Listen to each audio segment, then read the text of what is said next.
Okay, so I decided on this day to do a twist out, but it's not my normal mini twist out.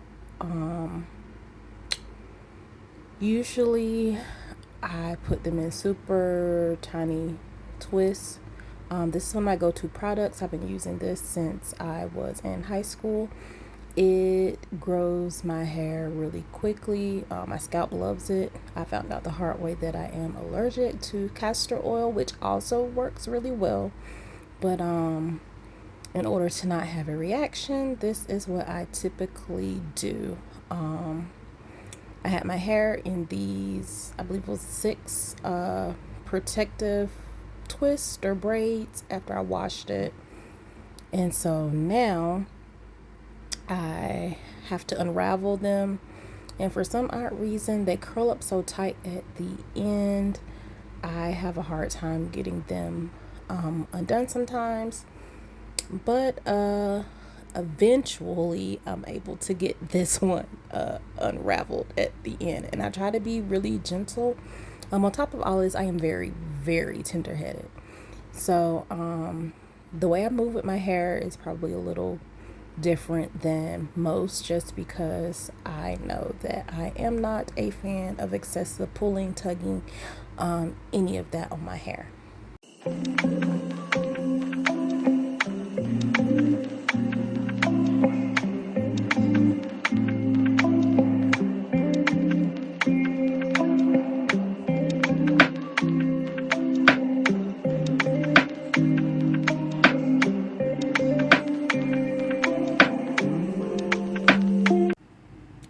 Right here, I'm getting ready to moisturize my hair. I like to use a little bit of whatever conditioning product that I'm putting on my hair.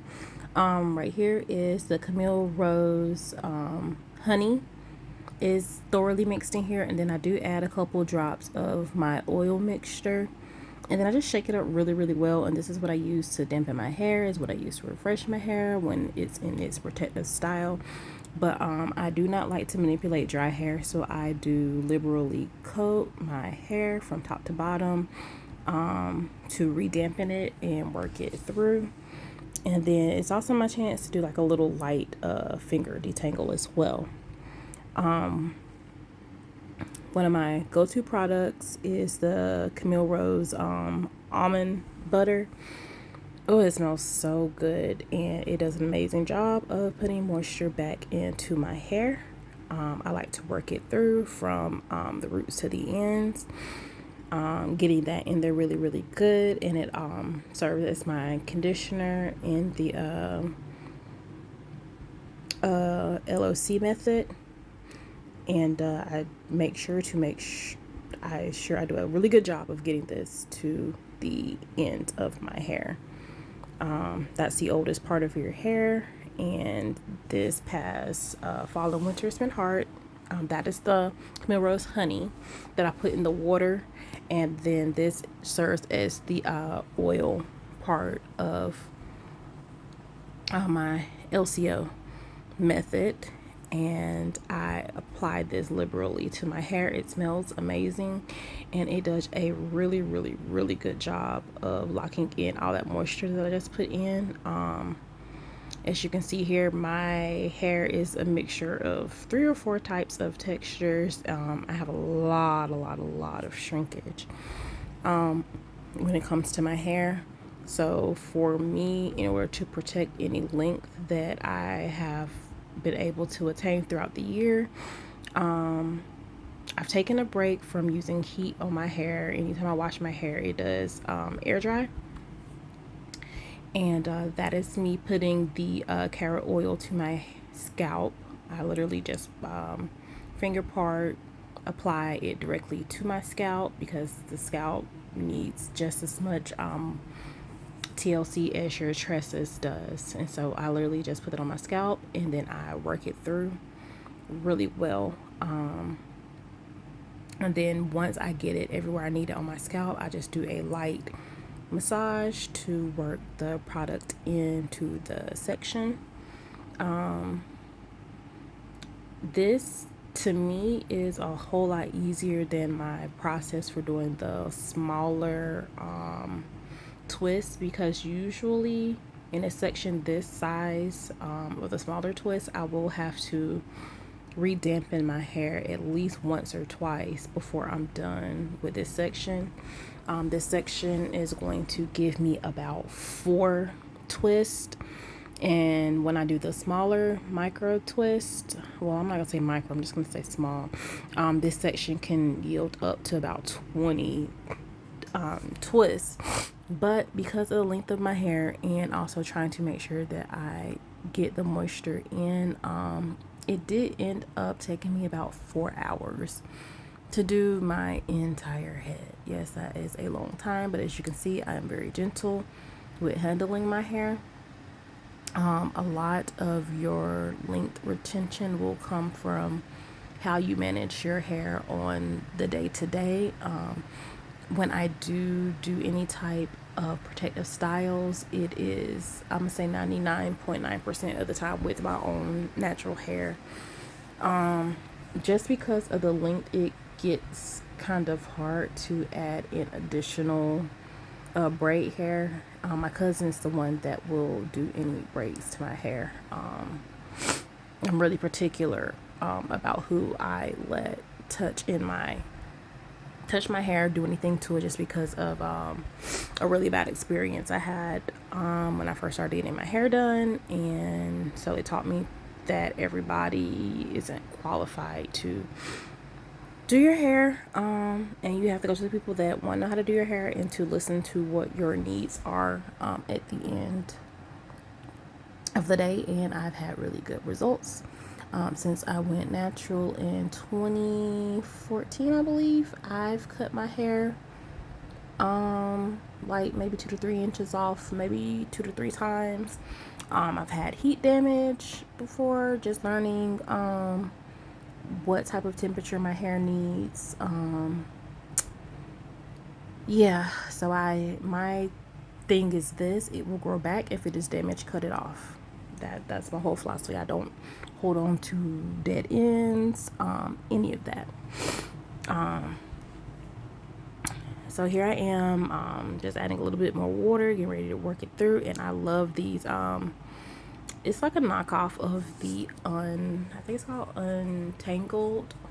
Untamed brushes. It is one of my favorite go-tos, and it's a very tender-headed girly. I use this for me. I use this on my niece. It does a really good job of working product through from top to bottom. And I shed a lot only because I don't mess with my hair a lot. So when I am brushing it through like this, you will see like, oh, you're shedding a lot. Yeah, because the last time my hair was brushed through like this was like 3 or 4 weeks ago. So yeah, but this is pretty much my process of doing anything with my hair as far as how I add product to it. And then once I have the product in, I just am in a process of now just splitting it up and starting to twist my hair.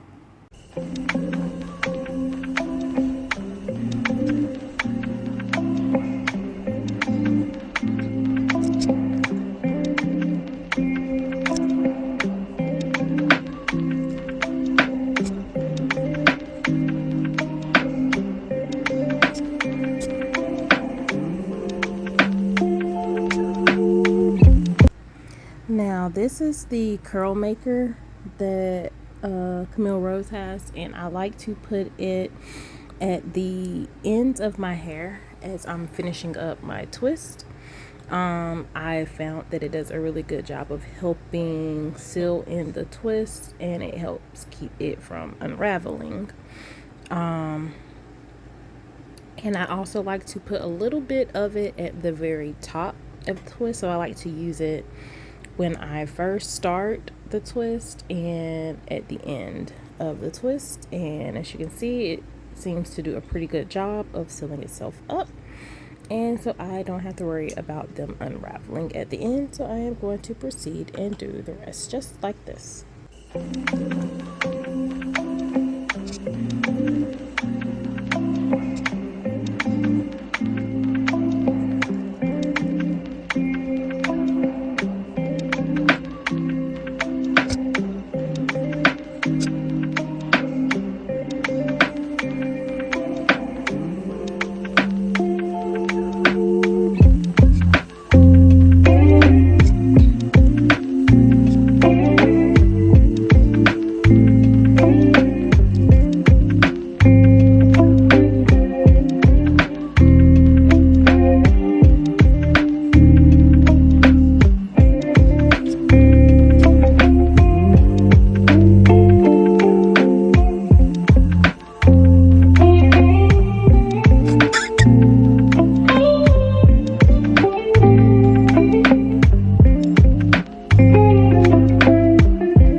Okay, so here I am.